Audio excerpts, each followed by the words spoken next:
Brittany, we know we've got another round of storms that we're bracing for later on this evening too as well. We definitely do. It's going to impact that evening drive. A lot of you had your morning drive impacted, but it is that first alert weather day because we're not done with the rain just yet. And flooding is really going to be a concern for us as we head through the rest of the day today. So really watch out for ponding on those roadways. But we have had significant rainfall across the area. This is a 12-hour satellite and radar loop. You can see that rain moved in the very early morning hours around midnight to 1 a.m. You probably got woken up by those storms. I definitely did. And then here comes our next round, starting to fill in the closer we got to sunrise this morning, and the rain is still ongoing. These blue boxes are indicating where we have flash flood warnings in place.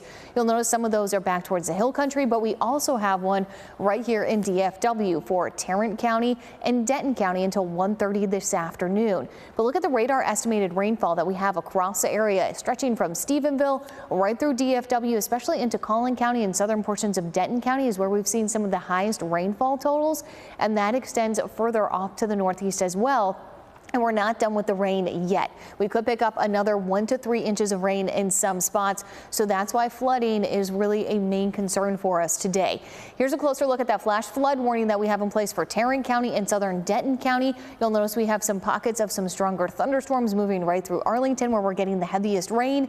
That's where we're seeing a lot of the lightning. And now this is pushing into western Dallas County, also up into Louisville, headed into Collin County. We're seeing some of that heavy rain as well. So heads up for Plano and McKinney. You guys are going to see that rain really picking up here in about the next 30 minutes. Sherman, Van Alstyne also looking at a few thunderstorms as well. Nothing severe out there on radar right now, but we do have that potential of isolated severe storms with the round that moves in later this afternoon. So widespread light to moderate rain right along I-20 from Eastland over towards the Strawn area. And then if you look from Bono down towards Meridian, we're also looking at some pockets of pretty heavy downpours as well. So I talked about that severe threat. We do have that level 1 marginal risk.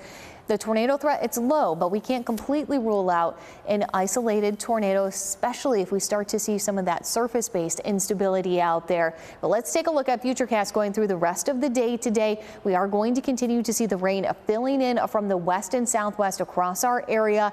It looks like it's going to be pretty heavy right along I-35 close to 5 o'clock. But by 8 p.m., a lot of this activity is starting to shift into East Texas. And by 10 p.m., a lot of us are really drying out from west to east.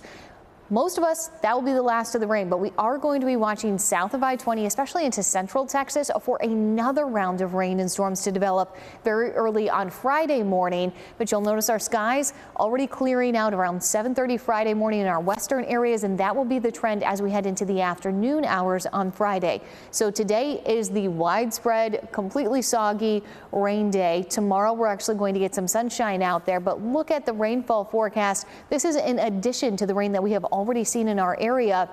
Some spots could pick up an additional 3 inches of rain. So that's why we have a flood watch extending from the hill country all the way up into North Texas until 6 a.m. tomorrow morning. So this does include all of the Metroplex counties. So we can't stress enough. Watch out for that ponding on the roadway. And if you encounter any water covered roads, do not try and drive through it. Here's another look out over Fort Worth. We definitely have the low clouds, some rain out there, but in Arlington is where it's really coming down. You can see that visibility is dropping off because we have such high rainfall rates within these thunderstorms. You really want to take it easy on those roadways and just wait for the storm to pass if that's possible for you.